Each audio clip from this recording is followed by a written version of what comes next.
First प्रश्न है, निम्नलिखित में से सही कथन का चयन करें। इसमें फर्स्ट कथन है, इंटरनेशनल बिग कैट अलायंस का मुख्यालय भारत में स्थित है। ये कथन सही है। दूसरा कथन है, Bharat International Big Cat Alliance का एक सदस्य देश है। ये भी कथन सही है। तो इसमें पूछ रहा है कौन सा कथन सही है, उसको चयन करना है। तो हमारा सही आंसर ऑप्शन नंबर सी हो जाएगा, 1 और 2, यानी दोनों कथन सही है। इसके व्याख्यात्मक पक्ष को देखेंगे। प्रधानमंत्री नरेंद्र मोदी की अध्यक्षता में केंद्रीय मंत्रिमंडल ने फरवरी 2024 में इंटरनेशनल बिग कैट एलायंस स्थापना को मंजूरी प्रदान की। इसका मुख्यालय भारत में स्थित है। यह एलायंस विश्व की 7 प्रमुख बिग कैट्स यथा बाघ, शेर, तेंदुआ, हिम तेंदुआ, प्यूमा, जागुआर और चीता के संरक्षण और सुरक्षा पर ध्यान केंद्रित करेगा। इस एलायंस के सदस्यों में इन प्रजातियों को शरण देने वाले देश शामिल होंगे। नेक्स्ट देखेंगे, हाल ही में रामसर स्थल के रूप में घोषित नंजरायण पक्षी अभयारण्य निम्नलिखित में से किस राज्य में स्थित है? तो इसका सही आंसर ऑप्शन नंबर ए हो जाएगा, तमिलनाडु। इसके व्याख्यात्मक पक्ष को पढ़ेंगे। हाल ही में तमिलनाडु में नांजरायण पक्षी अभयारण्य को रामसर स्थल के रूप में घोषित किया गया। यह एक मीठे पानी की झील है। यह तमिलनाडु का 17 पक्षी अभयारण्य है। इसके बाद देखेंगे, विश्व वायु गुणवत्ता रिपोर्ट 2023 में सर्वाधिक प्रदूषित देश की सूची में भारत किस स्थान पर है? तो इसका सही आंसर हो जाएगा ऑप्शन नंबर डी, तीसरे स्थान पर है। इसके व्याख्यात्मक पक्ष को पढ़ेंगे। स्विस कंपनी IQAIR की साल 2023 की वायु गुणवत्ता रिपोर्ट के मुताबिक भारत दुनिया का तीसरा सबसे ज़्यादा प्रदूषित देश है। इस रिपोर्ट के मुताबिक भारत में औसतन वार्षिक PM 2.5 आर्द्रता, इसके बाद 54.4 माइक्रोग्राम प्रति घन मीटर रही। इस रिपोर्ट के मुताबिक दिल्ली साल 2018 से लगातार दुनिया की सबसे प्रदूषित राजधानी रही है। इसके बाद नेक्स्ट देखेंगे, विश्व तपेदिक रिपोर्ट 2023 के अनुसार पूरे विश्व में टीबी के सबसे ज़्यादा मामले किस देश में है? इसका सही आंसर ऑप्शन नंबर ए हो जाएगा, भारत। अब इसके व्याख्यात्मक पक्ष को नेक्स्ट स्लाइड में देखेंगे। 7 नवंबर 2023 को विश्व स्वास्थ्य संगठन द्वारा वैश्विक तपेदिक रिपोर्ट 2023 जारी की गई। यह रिपोर्ट 192 देशों एवं क्षेत्रों, वैश्विक जनसंख्या के 99% से अधिक के टीबी मामलों के आंकड़ों पर आधारित है। रिपोर्ट के अनुसार कोरोना वायरस बीमारी के बाद विश्व में एक संक्रामक कारक से होने वाली मृत्यु के मामले में टीबी दूसरा प्रमुख कारण है। इस रिपोर्ट के अनुसार सर्वाधिक तपेदिक के मामले भारत में है। इसके बाद देखेंगे नेक्स्ट प्रश्न, निम्नलिखित में से कौन सा देश अभी तक विश्व स्वास्थ्य संगठन द्वारा मलेरिया मुक्त घोषित नहीं किया गया है? इसका आंसर ऑप्शन नंबर डी हो जाएगा, इंडोनेशिया। इसके बाद इसके व्याख्यात्मक पक्ष को पढ़ेंगे। 12 जनवरी 2024 को विश्व स्वास्थ्य संगठन ने केप वर्ड को मलेरिया मुक्त देश के रूप में प्रमाणित किया। अब तक कुल 43 देशों एवं एक क्षेत्र को मलेरिया मुक्त के रूप में प्रमाणित किया जा चुका है। केप वर्ड WHO अफ्रीकी क्षेत्र में मलेरिया मुक्त के रूप में प्रमाणित होने वाला तीसरा देश है। इसके पूर्व मॉरीशस वर्ष 1973 एवं अल्जीरिया वर्ष 1919 को इस क्षेत्र में मलेरिया मुक्त देश के रूप में प्रमाणित किया जा चुका है। इसके बाद देखेंगे नेक्स्ट प्रश्न, भारत का पहला डार्क स्काई पार्क किसे घोषित किया गया है? इसका आंसर हो जाएगा ऑप्शन नंबर सी, पेंच बाघ रिजर्व। इसके व्याख्यात्मक पक्ष को देखेंगे। जनवरी 2024 में पेंच बाघ अभ्यारण्य को भारत का पहला डार्क स्काई पार्क घोषित किया गया है। इस अभ्यारण्य को यह दर्जा प्रदान किए जाने का उद्देश्य यहाँ प्रकाश प्रदूषण की समस्या से निपटना और खगोल विज्ञान के प्रति रुचि रखने वाले लोगों के लिए एक इष्टतम वातावरण सृजित करना है। ज्ञातव्य है कि पेंच बाघ अभ्यारण्य एशिया का 5वां डार्क स्काई पार्क है। ज्ञातव्य है कि पेंच बाघ अभ्यारण्य 2 राज्यों यथा मध्य प्रदेश एवं महाराष्ट्र में विस्तृत है। इसके बाद नेक्स्ट प्रश्न देखेंगे। नीलगिरी तहर परियोजना भारत में किस राज्य से संबंधित है? इसका आंसर ऑप्शन नंबर बी हो जाएगा, तमिलनाडु। इसके व्याख्यात्मक पक्ष को देखेंगे। तमिलनाडु के मुख्यमंत्री M.K. स्टालिन ने नीलगिरी तहर परियोजना को लॉन्च किया। ज्ञातव्य है कि 28 दिसंबर 2022 को तमिलनाडु ने अपने राजकीय पशु नीलगिरी तहर के संरक्षण हेतु नीलगिरी तहर परियोजना को मंजूरी प्रदान की थी। यह भारत में इस प्रकार की पहली परियोजना है।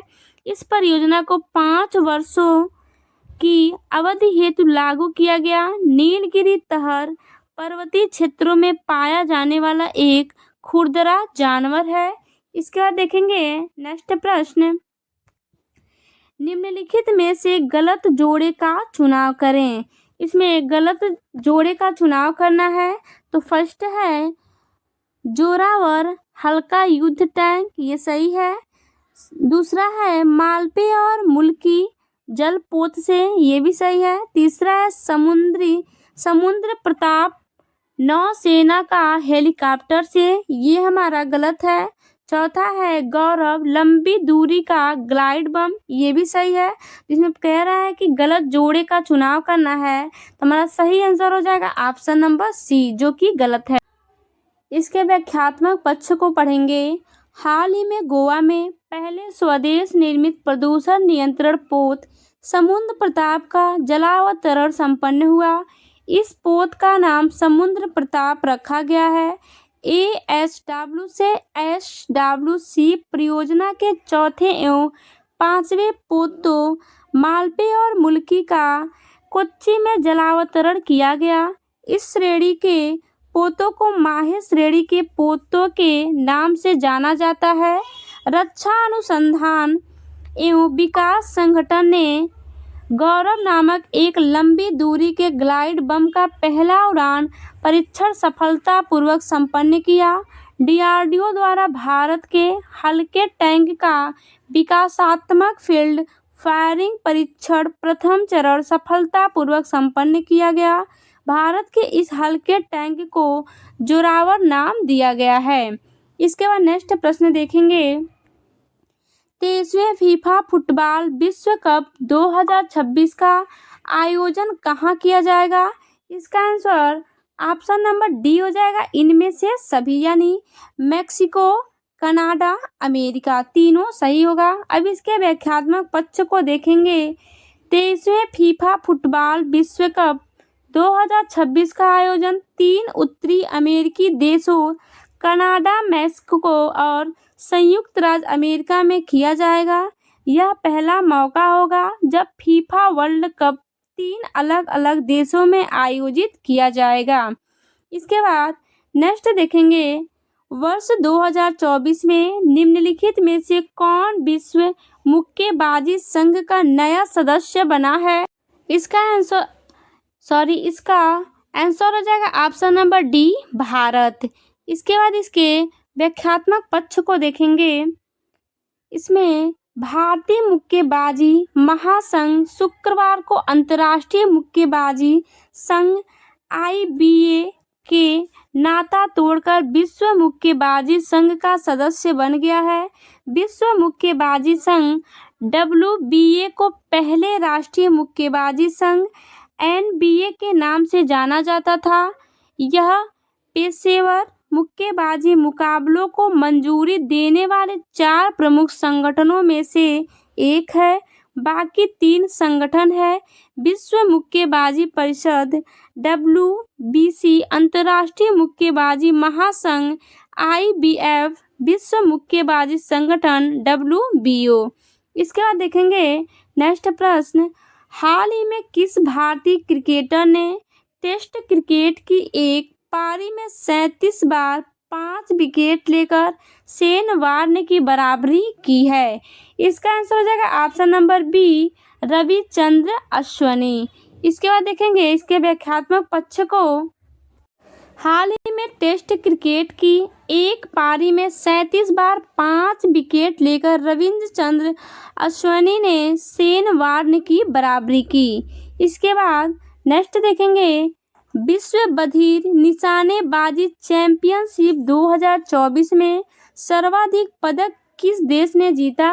तो इसका आंसर ऑप्शन नंबर ए हो जाएगा, भारत। अब इसके व्याख्यात्मक पक्ष को पढ़ेंगे।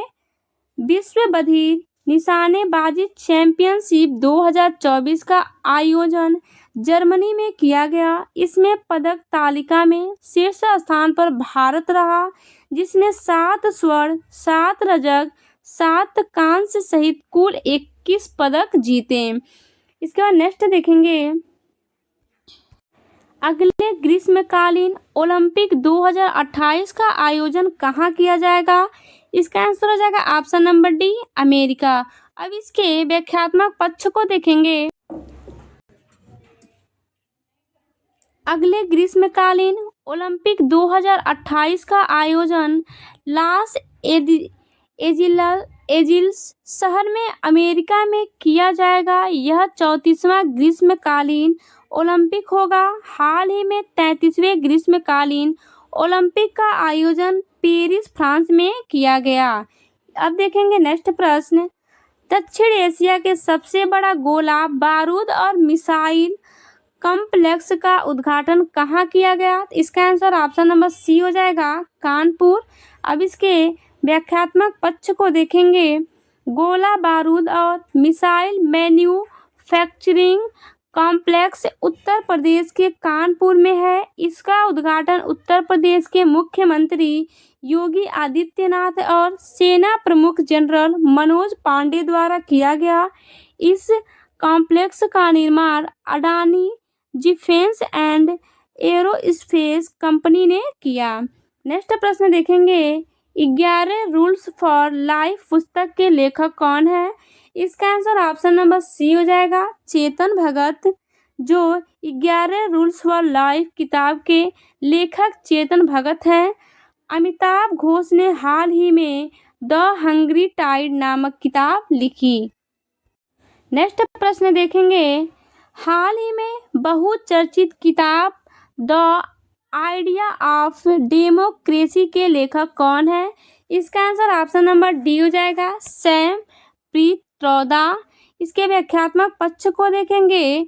प्रसिद्ध लेखक सैम पित्रोदा ने द आइडिया ऑफ डेमोक्रेसी नामक एक पुस्तक लिखी है, जो देश में लोकतंत्र की वर्तमान स्थिति और इसकी संभावित चुनौतियों का पता चलता है।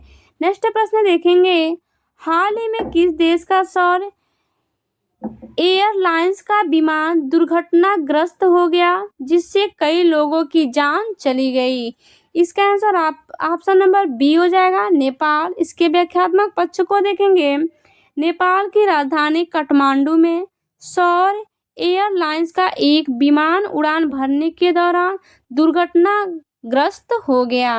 अब नेक्स्ट प्रश्न देखेंगे, हाल ही में गठित एग्रीश्योर नामक मिश्रित पूंजी कोष की संस्था के साथ पंजीकृत है?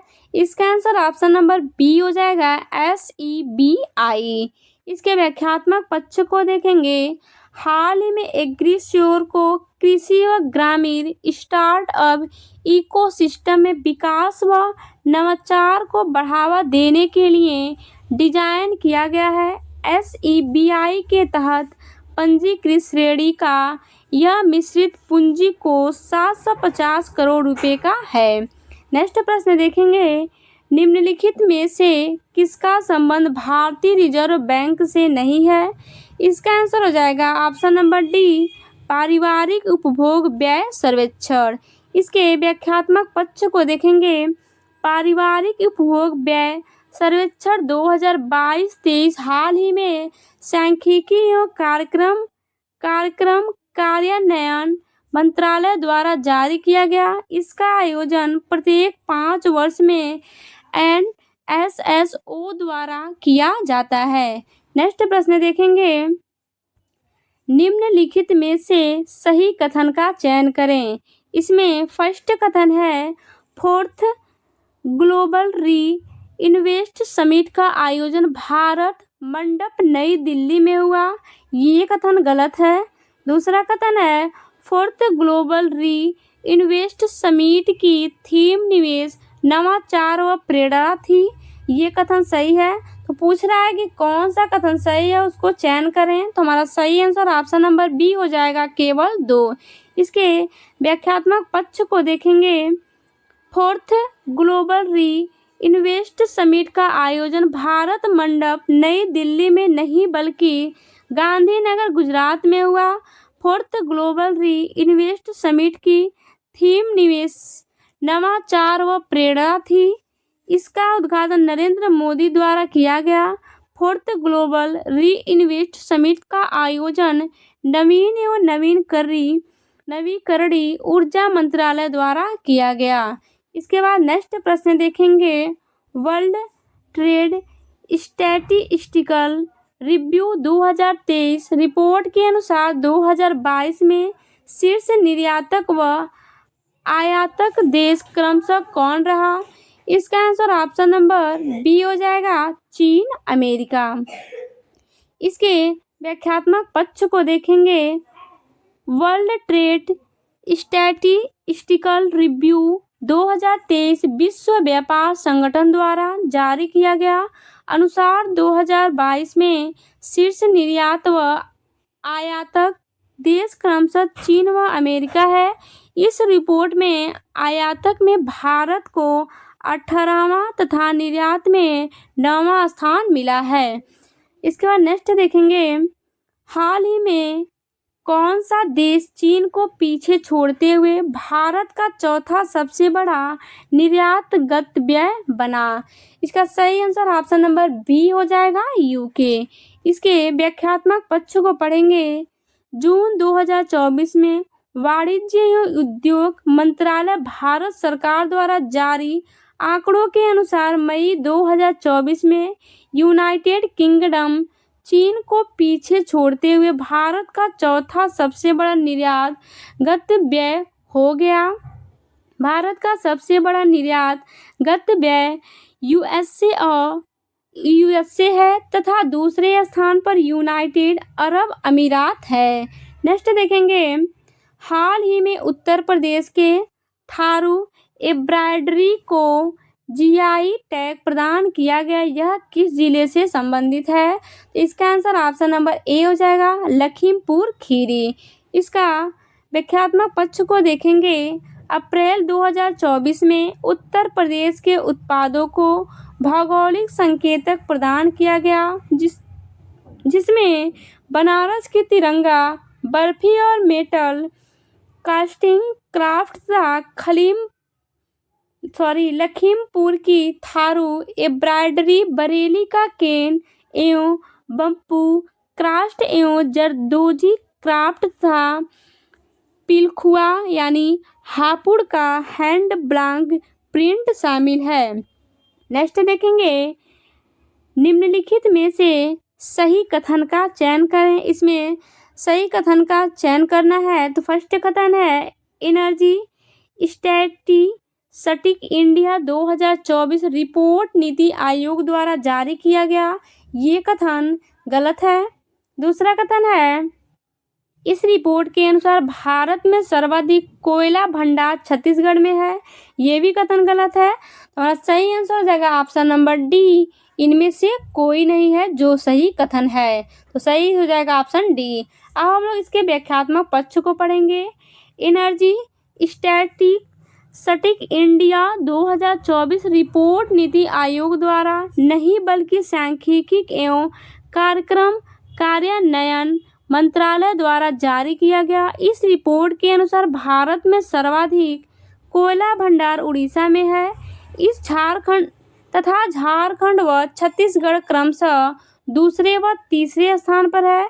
इस रिपोर्ट के अनुसार कच्चे तेल का अधिकतम भंडार भारत में पश्चिम अपतटीय क्षेत्र में है, जबकि नवीकरणीय ऊर्जा की अनुमानित क्षमता सर्वाधिक राजस्थान में है। अब नेक्स्ट देखेंगे, हाल ही में चर्चा में रहा जयंत मूर्ति क्या है। इसका सही आंसर ऑप्शन नंबर बी हो जाएगा। हाल ही में नामित एक क्षुद्र ग्रह। इसके व्याख्यात्मक पक्ष को देखेंगे।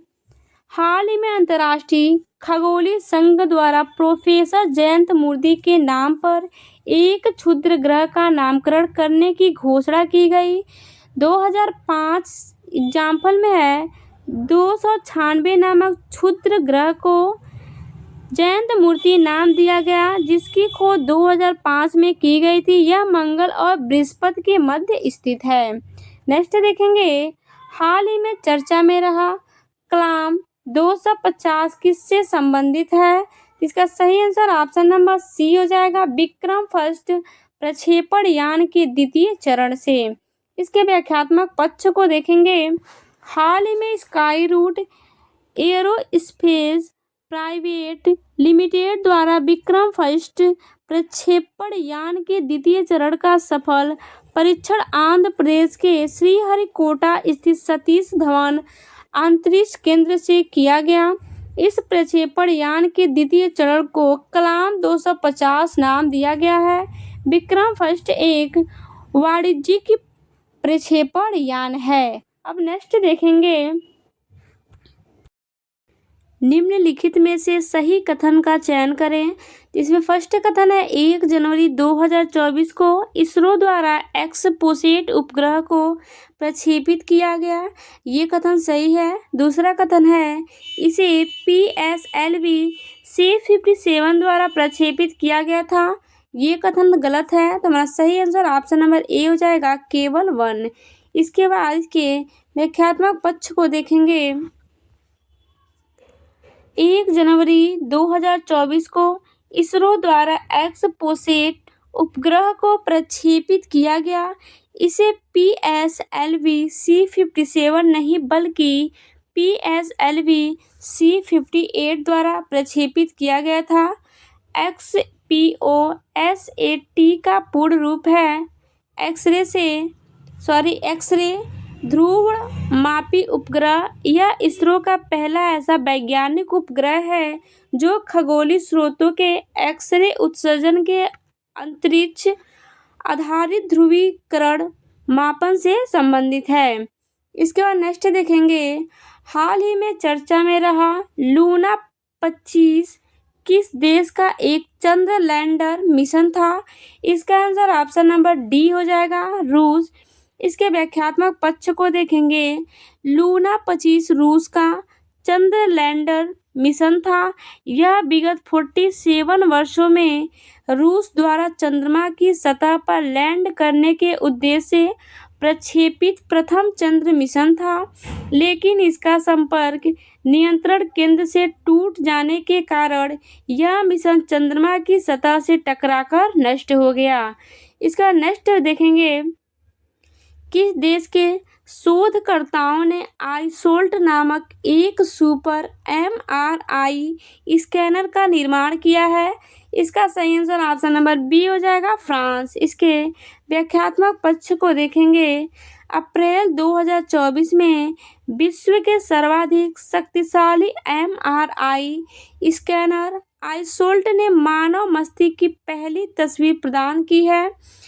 ज्ञातव्य है कि फ्रांस के शोधकर्ताओं ने आईसोल्ट नामक एक सुपर MRI स्कैनर का निर्माण किया है जो मानव मस्तिष्क की विस्तृत तस्वीर लेने में सक्षम है।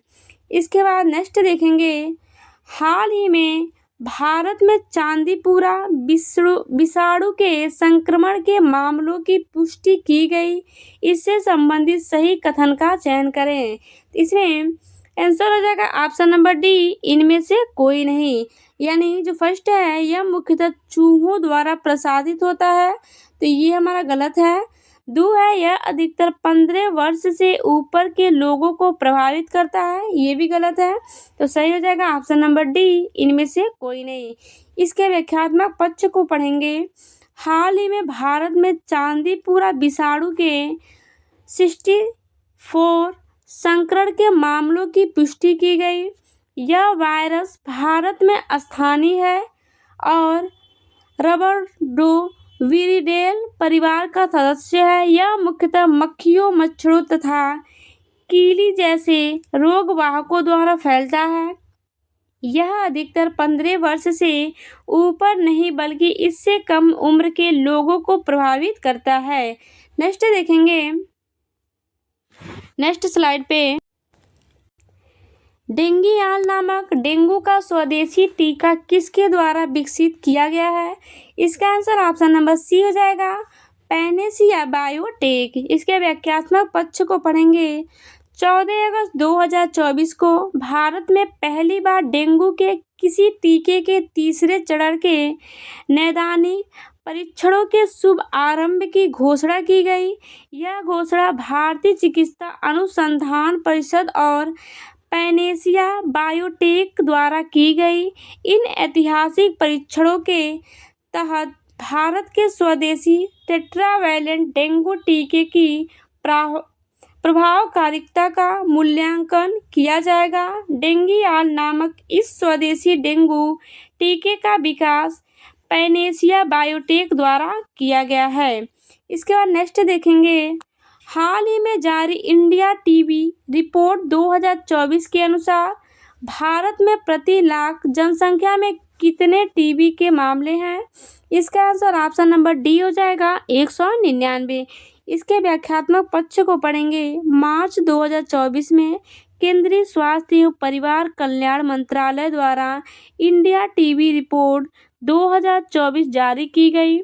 इंडिया टीबी रिपोर्ट 2024 के माध्यम से तपेदिक या क्षय रोग के मामलों तथा इस रोग के उन्मूलन की दिशा में हुई प्रगति के संदर्भ में आंकड़े जारी किए हैं। भारत में टीबी के मामलों की दर वर्ष 2015 में 237 प्रति लाख जनसंख्या से घटकर वर्ष 2022 में 199 प्रति लाख जनसंख्या हो गई है, जबकि मृत्यु दर वर्ष 2015 में 28 प्रति लाख जनसंख्या से घटकर वर्ष 2022 में 23 प्रति लाख जनसंख्या हो गई है। अब हम लोग नेक्स्ट देखेंगे। भारत के पहले स्वदेशी हेपेटाइटिस ए के टीके का क्या नाम है? इसका आंसर ऑप्शन नंबर ए हो जाएगा, हेविस्वेर। इसके बाद इसके व्याख्यात्मक पक्ष को पढ़ेंगे। 19 जनवरी 2024 को इंडियन इम्यूनोलॉजिकल लिमिटेड ने भारत का पहला पूर्ण रूप से स्वदेशी हेपेटाइटिस ए का टीका लॉन्च किया है। इस टीके को हेविस्योर के नाम से जाना जाएगा। ज्ञातव्य है कि हेपेटाइटिस ए एक अत्यधिक संक्रामक बीमारी है जो हेपेटाइटिस ए विषाणु के कारण होती है। सितंबर 2024 में इंडियन इम्यूनोलॉजिकल्स लिमिटेड ने हेविस्योर टीके की बाल चिकित्सा खुराक को लॉन्च किया। विश्व वायु गुणवत्ता रिपोर्ट 2023 के अनुसार भारत का सर्वाधिक प्रदूषित मेट्रोपॉलिटन क्षेत्र कौन सा है? इसका आंसर ऑप्शन नंबर बी हो जाएगा, बेगूसराय। इसके व्याख्यात्मक पक्ष को देखेंगे। स्विट्जरलैंड स्थित वायु गुणवत्ता प्रौद्योगिकी कंपनी IQAIR द्वारा विश्व वायु गुणवत्ता रिपोर्ट 2023 जारी की गई। यह इस रिपोर्ट का 6वां वार्षिक संस्करण है। विश्व वायु गुणवत्ता रिपोर्ट 2023 के अनुसार वर्ष 2023 में भारत विश्व और मध्य एवं दक्षिण एशिया का तीसरा सर्वाधिक प्रदूषित देश है। बेगूसराय बिहार भारतवर्ष 2023 में विश्व का सर्वाधिक प्रदूषित मेट्रोपॉलिटन क्षेत्र है। अब हम लोग नेक्स्ट देखेंगे, भारत में तेंदुओं की स्थिति 2022 के अनुसार तेंदुओं की सर्वाधिक आबादी वाले क्रमशः 3 शीर्ष राज्य कौन कौन से हैं? तो इसका आंसर ऑप्शन नंबर सी हो जाएगा, मध्य प्रदेश, कर्नाटक और महाराष्ट्र। इसके बाद इसके व्याख्यात्मक पक्ष को देखेंगे। फरवरी 2024 को केंद्रीय पर्यावरण, वन और जलवायु परिवर्तन मंत्री भूपेंद्र यादव द्वारा भारत में तेंदुओं की स्थिति 2022 नामक रिपोर्ट जारी की गई। तेंदुओं की गणना का कार्य राष्ट्रीय बाघ संरक्षण प्राधिकरण और भारतीय वन्यजीव संस्थान द्वारा राज्य वन विभागों के सहयोग से संचालित किया गया। देश में मध्य प्रदेश में तेंदुओं की आबादी सर्वाधिक है। इसके बाद क्रमशः महाराष्ट्र, कर्नाटक तथा तमिलनाडु का स्थान है। अब हम लोग नेक्स्ट देखेंगे, हाल ही में चर्चा में रहा SEBEX2 क्या है? इसका आंसर ऑप्शन नंबर डी हो जाएगा, नया विस्फोटक। इसके नेक्स्ट है, हाल ही में KG परियोजना को लेकर चर्चा में रहा स्वर्ण सिंधु क्या है? इसका आंसर ऑप्शन नंबर सी हो जाएगा, एक कच्चा तेल वाहक